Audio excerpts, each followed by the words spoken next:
This podcast was recorded on the ancestral lands on Treaty 1 territory, the traditional territory of the Anishinaabe, Cree, Oji-Cree, Dakota, and the Dene peoples, and on the homeland of the Métis Nation. This is Humans on Rights, a podcast advocating for the education of human rights. Here's your host, Stuart Murray. This is a podcast about people because human rights aren't abstract. They're shaped by access, opportunity, and who gets included.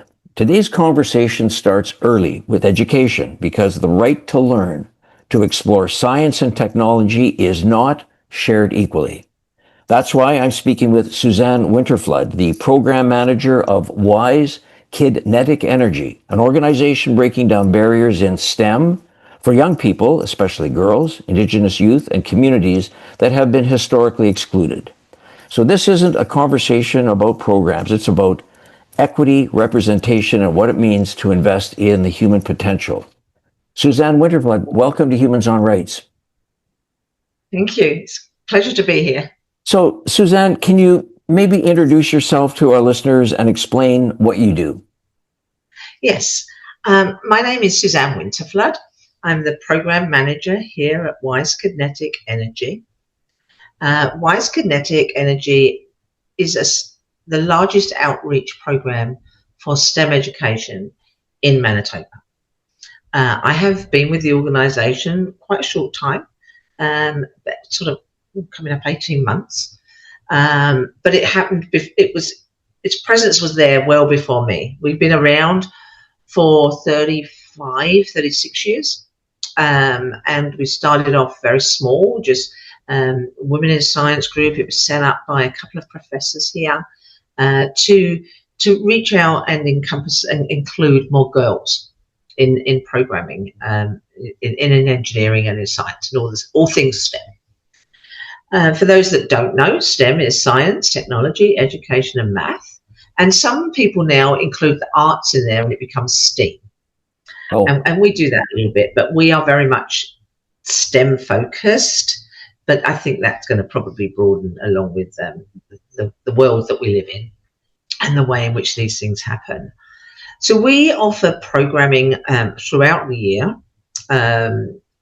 We have workshops, about 20 workshops that we offer across Manitoba to schools. So really within the school year, it's sort of an hour within Winnipeg and then up to about an hour and a half outside of Winnipeg. If you take the sort of the compass and draw big circles and go out about an hour and a half. So we go out to like Portage la Prairie, we go to Altona and Winkler and those sort of places. And we hire and we train and hire undergraduate students to facilitate those workshops and to deliver what we have and what we take out into community. So that those young students come from a variety of backgrounds, are male, female, of all sorts of diverse representation, but they have a passion for STEM. So they become the role models who go out into community. And as I say, we have about 20 workshops that teachers can book. Teachers will book, they have to book 2 hours, otherwise it becomes quite difficult to manage. We're flexible in how we work with our students. Their study and their timetables are of paramount importance, of course, but this gives them a massive opportunity to learn leadership skills and presentation skills. And many of them come through the education path or are very interested in education. So they get to develop some of those skills too.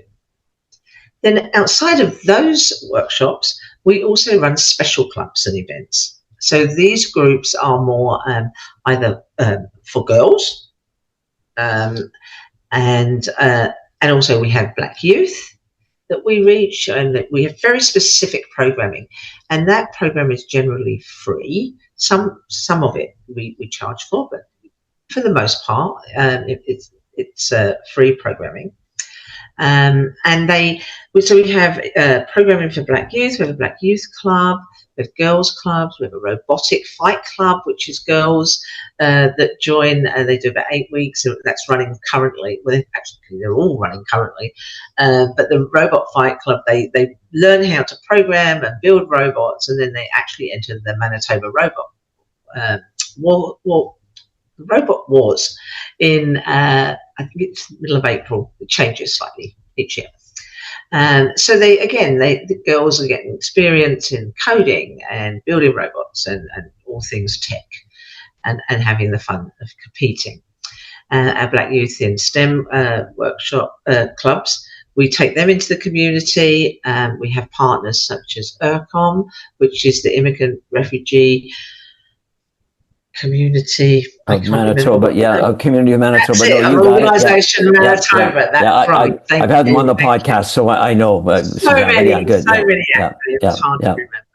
But so we have partners like them. We have another partner called Ignite, which is another program that runs during the summer. And we're always looking for new partners.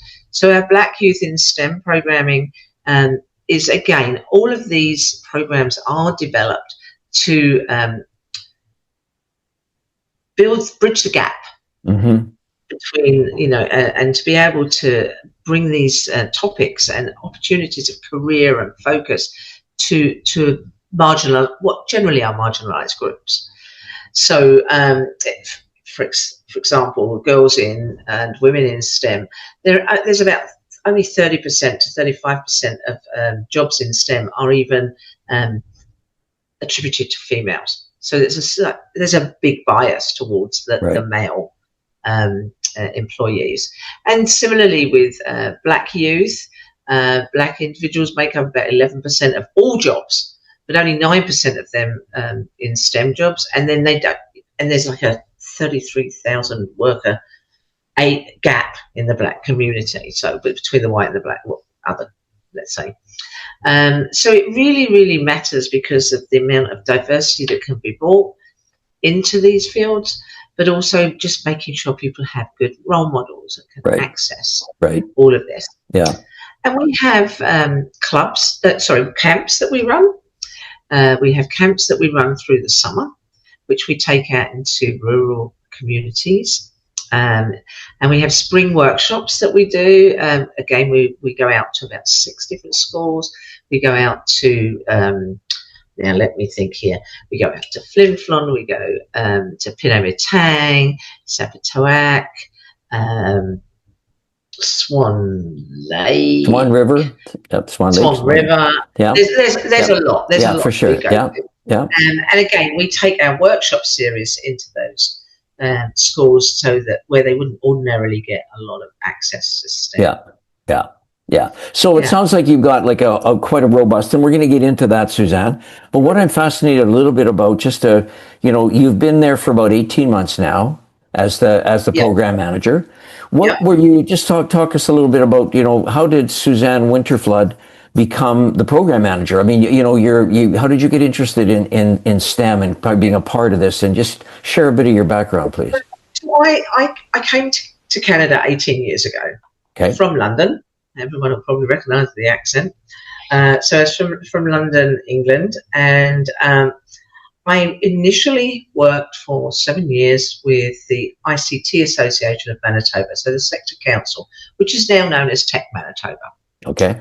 And I developed programming for career development and helping professionals who are coming into the IT sector to help them to acculturate and learn what it is to be an employee in Manitoba. They had the skills. They had all the tech skills. I'm by no means capable of teaching them tech.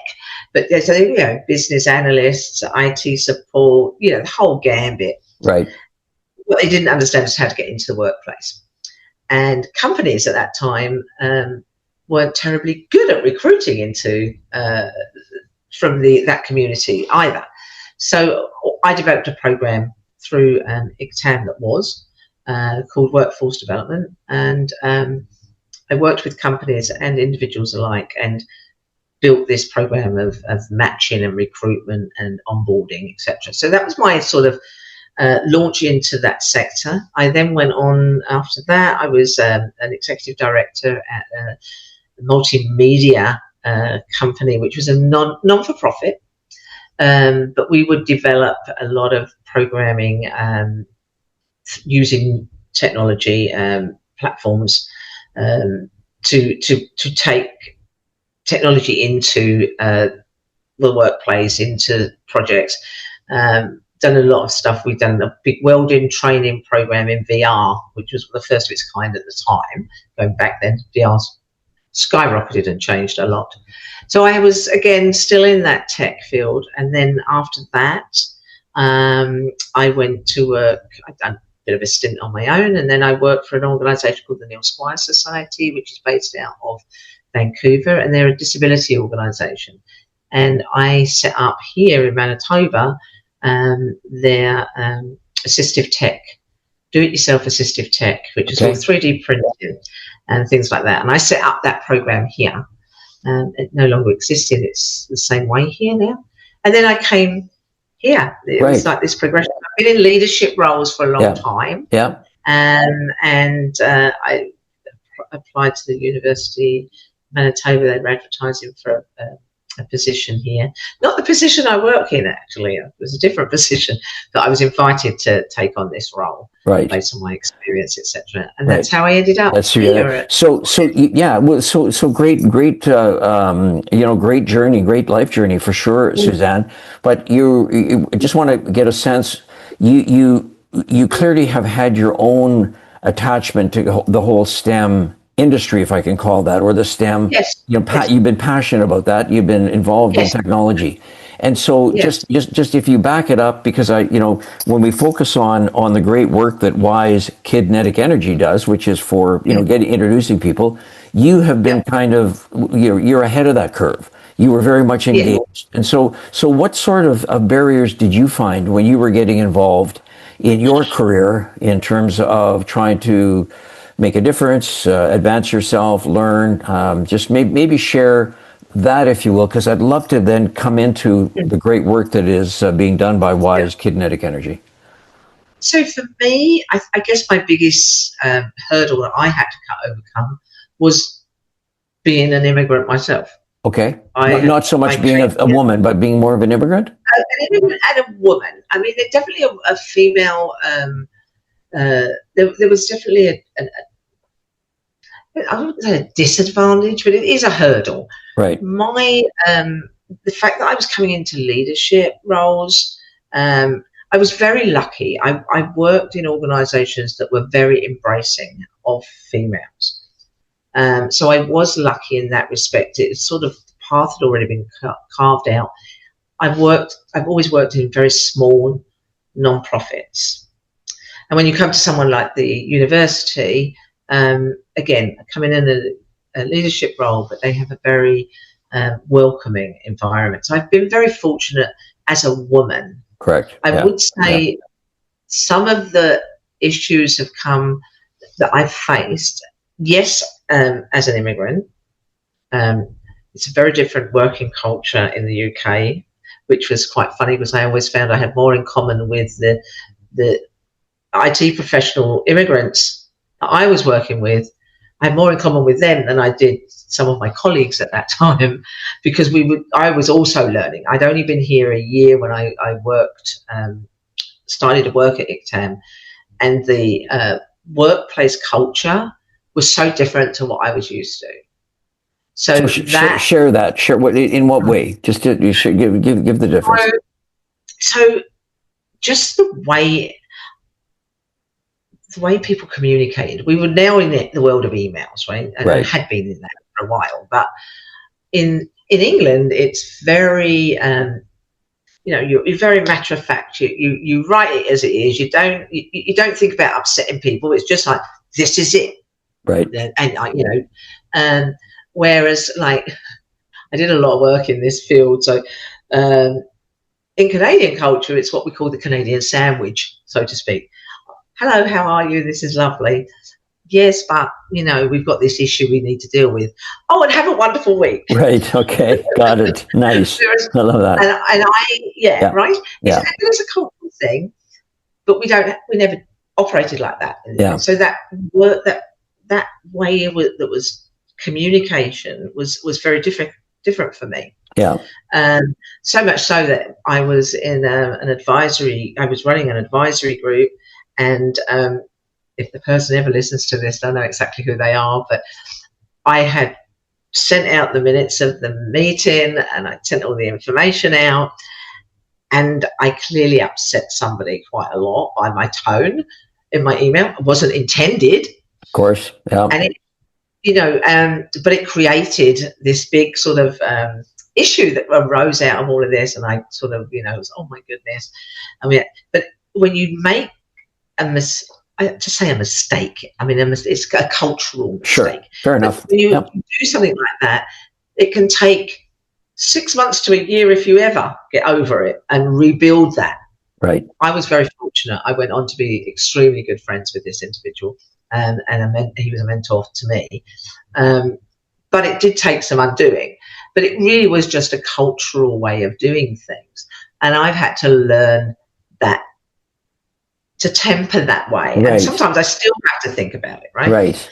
But even the basic things like, I don't know, hole punches. A hole punch here is so different to a hole punch in the UK. And I remember the first time I tried to use one, I had a master's degree and I couldn't work out how to use the hole punch. And I burst into tears because I couldn't put the paper in. Right. Silly little things, but things that make for sure. a massive impact. Right? Yeah. Yeah. So, and I think being taken seriously as an immigrant, but as a woman, I do think that when you go into a world that's male dominated, which at the time the IT sector definitely was, but I'm fortunate. I'm a very confident person, right? And I am white, and I have qualifications, and I don't shrink back easily. So for me, yes, it's always been a little bit of a challenge, but not as much of a challenge as probably others have faced. Yeah, no, fair enough. And I appreciate you sort of sharing that, because, the whole kind of purpose of our conversation, as we focus on the good work that is being done by WISE Kinetic Energy. And by the way, I'm just going to take a moment. I know all of these podcasts are transcribed and people can, follow the dialogue along as they want. But, I just want to say that it took me a while to sort of do my own research and figure out that WISE Kinetic Energy is capital W, capital I, capital S, capital E, capital K, small I, small d, dash, capital NETIC, capital ENERGY. So WISE Kinetic Energy is it's a playoff on kinetic, I suspect, right? Yes. Yeah. Yes, absolutely. Yeah. So Suzanne, just, kind of looking at, and, from the perspective of what's happening there, and I just say from a human rights perspective, what can you sort of share what barriers you see preventing certain kids from accessing STEM education, and how does WISE Kinetic Energy actively work to dismantle those barriers? Well, I think, let's start with girls. That was our very first, WISE is Women in STEM, in engineering, right? Right. In science and engineering, sorry. And that was where we started. I mean, we've broadened our reach over the years. But so let's start with girls. So girls, up until, most children will enjoy whatever you give them to do. And it's fun. Science can be fun. Engineering can be fun. So we have always tried to do that. Now, we know reaching girls early in life is important so they can explore and it introduces the various topics to them in a fun way. As they get to grade 8s and 9s, they might still be interested, but they start to pull back. They start to see the bias that exists and the struggles of being a female, generally. Let's not, as a female, let's be honest. It's not just STEM that becomes problematic at times. Finding your way as a female. And then if you show an interest in STEM, you automatically become somewhat the minority. I'm not even sure why. Right. I suppose it goes back historically. It was, male dominated, and still is in many ways male dominated. Everything about it, the iron ring ceremony for engineering, nothing about it is terribly welcoming for females. A bit like the trades, right? Same thing applies.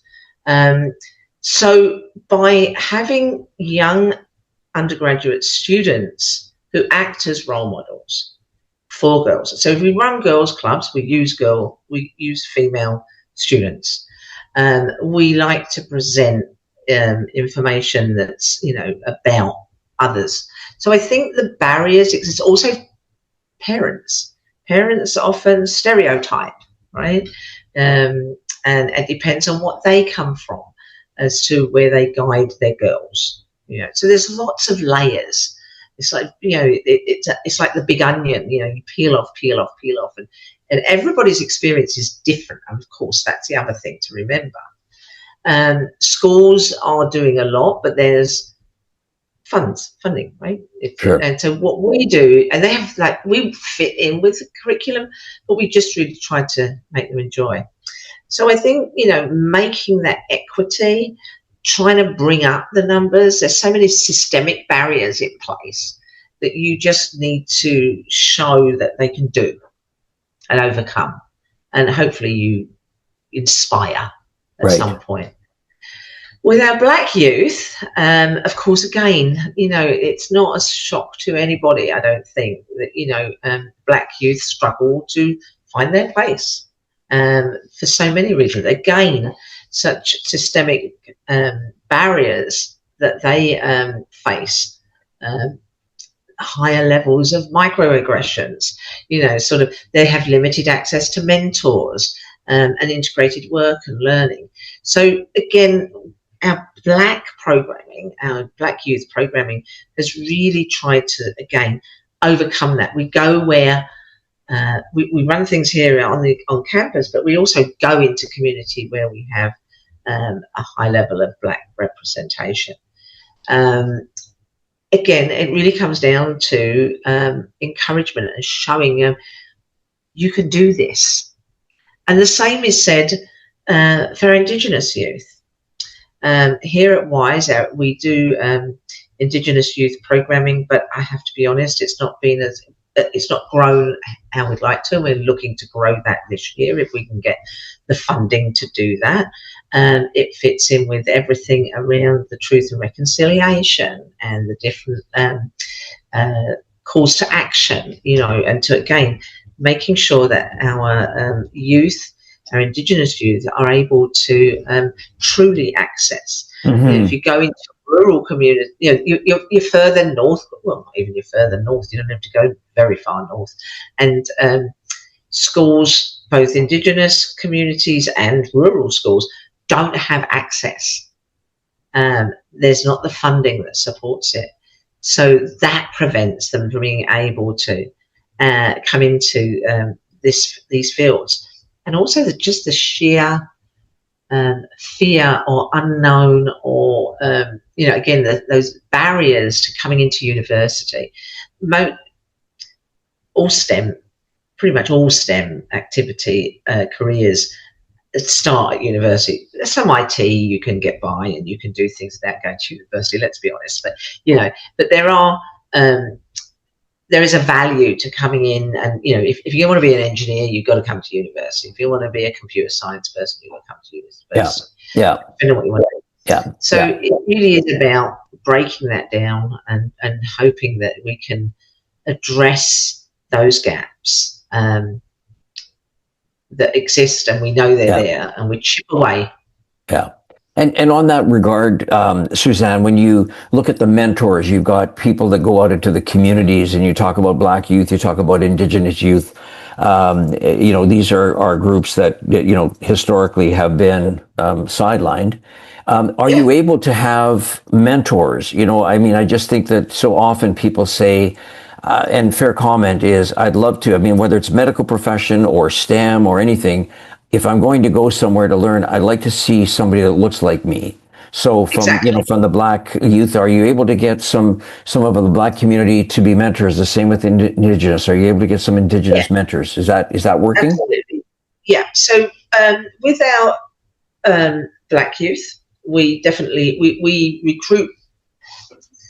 We do K to 12 programming, right? Right. So if we have young first, second, third, fourth year engineering students, for example, or science students, or education, wherever they fall, they immediately become those mentors to those young people, and the role models of what they are doing, because they see themselves in their eyes, right? So Right. we don't send white students to Black programming. We just don't.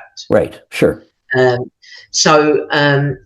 we have, even on our workshops, we have people from all different backgrounds, so it's all very diverse. But when we focus on Black youth, we have Black youth students. We're holding an event a little bit later this month. It's our first Black youth in STEM sort of conference event called Roots in STEM. Okay. And is that in conjunction, by the way, sorry, Suzanne, to interrupt, in conjunction with Black History Month? Yes, it is. Perfect. And it's the first time we've done it. Yeah. We've been very successful with the programming, but we want to bring people together. We're keeping it quite small. It's actually on the 21st of February. And we'll have a series of, Deputy Mayor Marcus Chambers is coming to give briefings. Nice. We have Jennifer Ladipo, who is from Ottawa, will join us by video conference. She's a Black, very successful Black engineer and writer, and she's coming in to do a keynote speech, and then we'll run workshops around drones and stuff, and we have all of our Black youth undergraduates going to be there to help and to do this, and we've got external partners, etc. So we very much work towards that to make sure there's a balance. Our Indigenous youth, we have workshops that we take out into community. We do not have many Indigenous youth that actually join us at the moment, or have joined us at the moment as instructors. So this year we're focusing a lot on building out in STEM, as we call it, to attract Indigenous instructors, because there's Indigenous students here, but they need more supports. So we're hoping to get a summer intern. We are hoping to run a big Youth Indigenous Day, which is where we're going to do. They're going to hopefully come in, and we'll have groups and they'll go into different activities. But we want to be able to bring their community leaders and elders, etc., together to try and work out what it is that they need in their communities for their youth, for us to be able to respond to that and come up with some new programming, some land-based programming that's very culturally specific, and then hopefully build that so that, again, they are mentored and work with their elders and learn all that knowledge. Yeah. So really work hard to that. That's a big focus for us this year, but it all comes down to funding at the end of the day. For sure it does. I mean, like so many things. Yeah. Just as a side note, is WISE Kinetic Energy part of the University of Manitoba? We sit within the university. They support us tremendously. We are independent in what we do, but they definitely support us, and they pay a couple of our staff. We get all of our meeting rooms and our offices for free. There's lots of in kind. And our student staff all become employed through the university, so they get equitable pay and everything. So yes, we are part of the university, but we are a very independent entity. We don't get we get caught up in the bureaucracies, but sure. we are. Yeah. Yeah, yeah, because I just noticed that was on your letterhead on your email with the University of Manitoba. Yeah, So I was just trying to sort of get a yeah, sense, because you do yeah, have, as you say, kindergarten to grade 12 programming yeah. that you go out into Yeah. schools and sort of make that happen. I think it was because of the two professors that were. I think one was in science and one was in engineering back in the day when it started, and so it straddled across two faculties. Now we're very much embedded within the Faculty of Engineering, Right. but they're not prescriptive. We're not seen as being a recruitment arm. Yeah. However, that's a byproduct. If we work with the older age groups, which we are, then we look at career focused things with leadership skills, this type of thing, as well as STEM in general. But they don't say to us, oh, you've got to teach engineering and oh, you've got to do this. We're STEM related, and we're not measured by recruitment and things like that. So it's very much, we're very fortunate. We're very privileged to have that autonomy. Yeah, yeah, no, that's great. Yeah, that's great.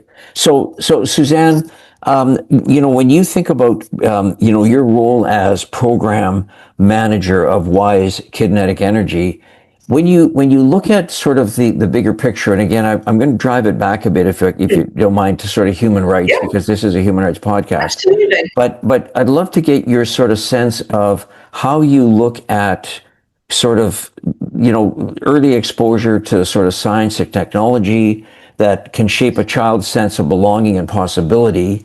And I'm looking to get your sense of how do you see that, or do you see it as a rights issue and just not an education one? Like, I just would love to get your sense on that perspective. Yeah, I think it is multifaceted. It absolutely is a right. To me, everybody should have the right to equal access to education, whatever that looks like. Right. But understanding that what that looks like is different for different people in the terms of not the core learning, but the way in which you relate it to them. Right. Yeah. So I think from that respect, it is very much an equalities and equity piece. I guess as well, if people don't see themselves in roles, then they self-eliminate them, or put their own barriers in place. Let's say they put their own barriers. They don't really put their own barriers. These invisible barriers that just keep going and going and going. So by giving early exposure, you really are hoping to just open the door to thought and innovation, right? And as you go through that, the little ones are going to do stuff because it's fun, right? Sure. It doesn't, they're going to do it. Yeah. But as I say, when you get to the older age groups, when they're starting to think about what they want to do with life, sadly we have to think so young these days, and we always have. But they reach grade 9 and they're having to think about what they're going to do for the next 2 years. And sometimes you've got young people that are coming from different countries, different backgrounds, for all manner of reasons, and may never have seen themselves even in these situations, let alone in this completely different environment, in this different country. So many young people, certainly those of colour, end up going into gangs, right? We know this. It's sad because they become there's an affinity because, hey, come join us. We'll be your friend. Right. So we want to try and stop that. We want to be able to give them positive roles that they can, and information that they can see themselves as something different and have a sense of belonging to the community that we're in. Sure. And really we are about building community. Yeah. Kids will go through the workshops in schools, that supplements. But our core values of moving, really giving opportunity to socioeconomic groups, those that really can't afford to do this and don't get access. Right. So that is very much an equity thing, a human rights issue. Why are we still, quite frankly, I ask myself, why are we still having to do this? I mean, I'm of a certain age. I've been around a while. Right. I've worked in different countries, and this story is the same as it was when I was young. It's not changed. Yes, you see a few more girls here and more in leadership roles, and you see a few more girls there. But I've never done the stats on it myself, but I do wonder, okay, fine, but is it truly a statistical difference that we've made? Or are we just a bigger population, so we see more girls? Because that's just a fake, it's going to happen that way. I don't know that answer. But I do worry about the fact that I am, all these many years later, I've started working in this stuff when I was 18. Wow, yeah. And I still, now all these years on, I'm no longer 18. My white hair shows it. But I really do, it bothers me that we're still fighting the same issues, and the needle's not really moved that far. Yeah. So, but Suzanne, just on that, I mean, where do you think public systems are falling short when it comes to equitable STEM education? I think, honestly, it comes down to funding. I think I think there's a lot being done in certain areas, or people are trying to. There's a willingness, but it's money. It's finance. It costs a lot to do these things. If we run a program for Indigenous youth, I do not have the funds to give the supports that they really need. Right? We're talking about so many barriers. Transportation. Just having people that are with you, bringing people in, bringing youth in, then finding people to accompany them. If they're coming in from outside of Winnipeg, any real distance, there has to be accommodation. If they're going to, need maybe to stay overnight once or twice. So that costs a lot. And being able to access that, Canada's, it's not like going in England. I used to work in this stuff, not Indigenous stuff, of course. I used to work in non-profit. There was abundance of charities and money, that not everybody, if you didn't get this, you got that. I think in the US it used to be the same, and I'm not sure that it's what it's like now. But again, we have these smaller pots of money. But I think there's people tend to put their own barriers in place. Oh yeah, well, we can't do that. Oh no, it's going to cost this much. Oh well, so and so's doing that. I'm also big on partners. We need to come together to be able to progress, and it's very hard to do that because there's only a certain amount of money around. And being able to access it. So from a systems and institutionalized way of doing things, I think again. There's areas of conservatism that prevents things. There's budgets. There's racial bias. I mean, it exists, and it's not. However you dress it up, it's there. And it prevents. It can prevent true equity. So it's just that. But there's lots of good people out there doing things. For sure. Oh, absolutely. For sure. But money, it always comes down to money. That's the bottom line. Yeah. I just find it interesting that, as you say, that you've been at this for quite a while and you haven't really seen the needle move. And, I know that, the amount of attention that's trying to sort of get more women involved in engineering and some of these other programming, some of these other great opportunities. And I mean, the point is it's not a forced thing. It's just saying, you have the opportunity to do it. But if you feel there's a barrier there, and as you say, people will start to look at something else as opposed to sort of going into kind of the whole STEM kind of piece of it. But, I guess I wonder, how do you, from your perspective now, as you're sitting there as the program manager of WISE Kinetic Energy, do you have a sense, Suzanne, sort of beyond numbers and participation, about how do you get a sense that your work or the work of your organization is actually starting to break down some of these barriers, to move this discussion forward? So I think we're also part of a larger network across Canada, so there's lots going on across Canada.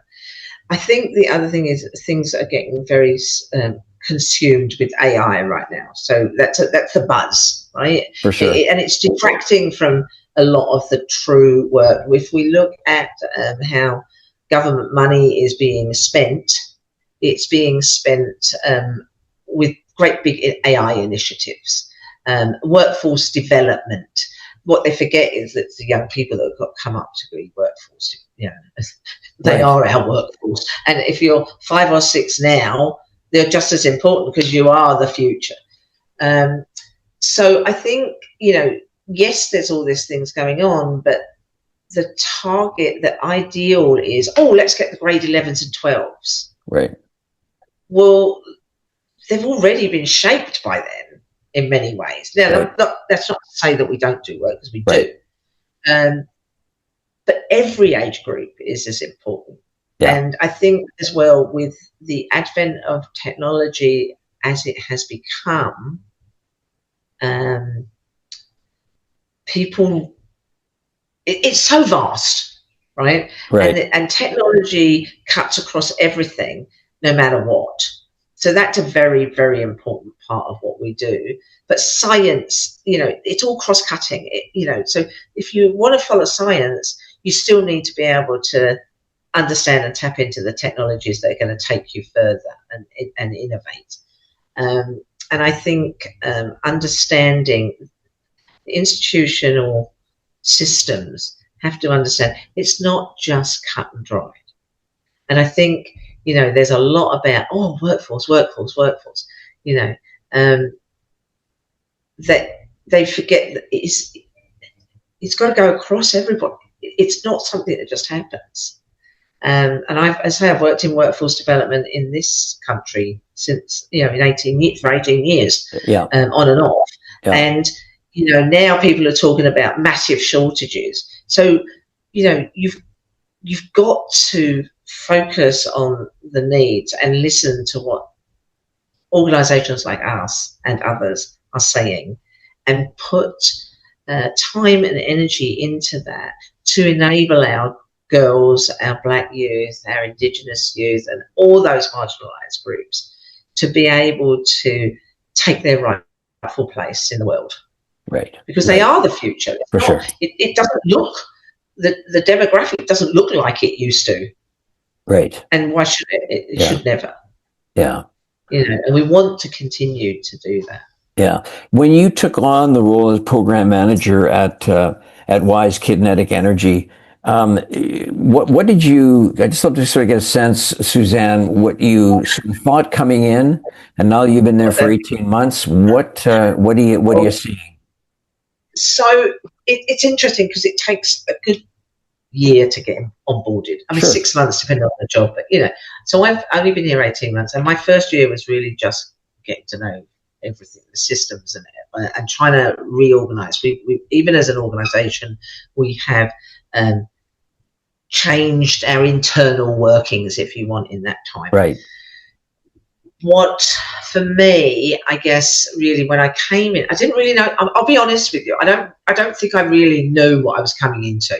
Fair enough. I knew it was a program. I'd looked at it. The fact that I'd applied for a different job and got invited into this one, I didn't really know what I was coming into in that way.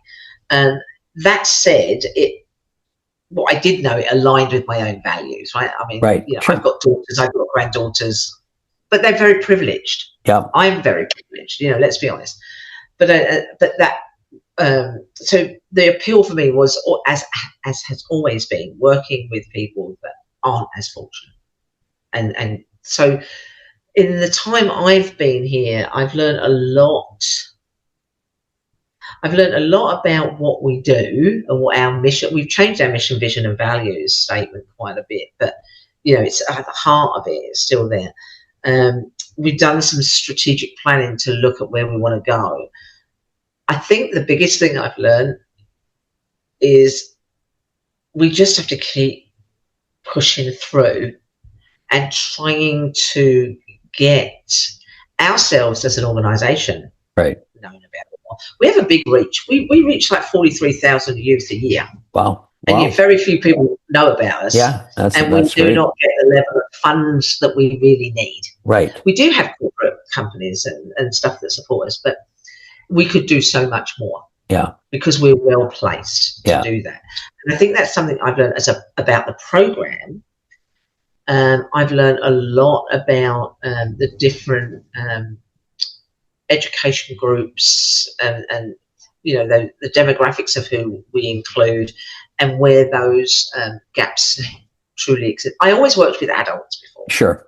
Sure. So they were already, shaped and formed, and they changed careers because they were an immigrant. They couldn't stay in the career of their choice. So this is the first time in a long time that I've truly worked with youth. I mean, I did a bit in the UK, but and that was Black youth. Different again. But it's been a long time. So I've come full circle in my own sort of career. But I think truly just understanding that all these groups of young people, they actually want to do this stuff. Right. They want to do it. They're excited about it. What you've got to do is keep them excited and then give them the opportunities. If there's nothing worse and nothing more deflating than, you work damn hard, you're thoroughly interested in this, and then you can't get a job. Right. Sure. No one's taking you seriously, or you've got all these extras, barriers that you've got to jump. But I think teaching that, you can get there and giving those positive role models, it's just crucial. Yeah, for sure. That's what I really learned. Yeah. So, Suzanne, if somebody was listening to this podcast and wanted to get involved in either supporting STEM or supporting, what you do sort of at WISE Kinetic Energy, what would you advise them to do? Well, if they're a student in any of the institutions within Manitoba, Winnipeg, I invite them to apply and come and meet with us. We're always looking for volunteers at events. We do several big events as well as our clubs. If they're interested in earning, I really do want to start a high school intern program. We're going to introduce some new leadership camps this year. So if that's where you see yourself and you want to do, then watch our website. Watch our social media, follow our social media, learn about us, reach out to us, see if there's anything help. We have a very small core team of 4 running this program. Right. So, it can take a time for us to get back to things. If you are representing companies that have a corporate social responsibility arm, then we want your money. Yeah, okay, right. Yeah, you want the more money we've got, the more we can. Sure. So if you know of that, and we do get donations, and we have a donate button on our website, but we also have companies that reach out to us direct. Sure. If you're interested in, if you have children that you want to participate, watch the website, look at what we do. Right. We often, our workshops, we offer as much as we can in bilingual, in French, at the moment in French and English, but we don't always get French speaker instructors. But we do like to have our materials revamped and looked at. I'm also looking at developing a couple of advisory groups, talking circles, etc., to help us guide us, because it's also about guiding. Sure. If you're from school divisions and superintendents and admins, and I want to hear from you, because I'd love to have them involved in what we do, and the reach. Yeah. Teachers will book us. Yeah. But it's if we get the administrators on board, we can do even more. We can do more, for sure. Okay. Yeah. So Suzanne, what is quickly before we wind this down, I just wanted to ask you one thing before I ask the final question. Yeah. But what's your social media? If people are listening to this, I mean, you have a website. We do. Yeah. We have an Instagram site which is at WISE Kinetic, I think. Okay. Oh my gosh, I might have to send these to you afterwards. That's okay. We'll put it on. Yeah, we'll get it. Yeah. Yeah, we have a Facebook. But Facebook, let's say on the website as well, it's wisekineticenergy.ca. Okay, sure. People can go on and find. On there. And again, if someone's out there that's interested in supporting us to help with doing our social media, that's wonderful because that's time consuming. And also our website needs some revamping. Yeah. So some of those professional skills are also very valuable to us if people are able to donate time for some of those tasks. That's incredibly useful. Yeah. Well, because it's also about how we elevate ourselves and market ourselves. Sure. To best effect. Yeah. Well, always something to do, as you say. You got a small shop and a big area to cover. So I just want to sort of say, Suzanne Winterflood, is there one question when I approached you to be on this podcast? Is there one question that you were hoping that I might ask you that I haven't asked you? Oh goodness. No, I don't think so. I think you've asked everything. I've probably given you way more information than you even expected. No, it's fantastic. Yeah. But no, I think we've covered everything really in my mind. I don't think we've missed anything. So fair enough. Cool. Yeah, fair enough. Well, listen, I know you're a small shop. It was difficult to get you because you're very busy and you're doing a lot of traveling and you're working hard, and that's a good sign, Suzanne. So that's fantastic. But I just want to say, Suzanne Winterflood, the program manager for WISE Kinetic Energy, thank you so much for finding some time to participate in the conversation on Humans on Rights. Thank you. I appreciate the time. Thanks for listening to Humans on Rights. A transcript of this episode is available by clicking the link in the show notes of this episode. Humans on Rights is recorded and hosted by Stuart Murray. Social media marketing by Buffy Davey. Music by Doug Edmond. For more, go to humanrightshub.ca. Produced and distributed by the Sound Off Media Company.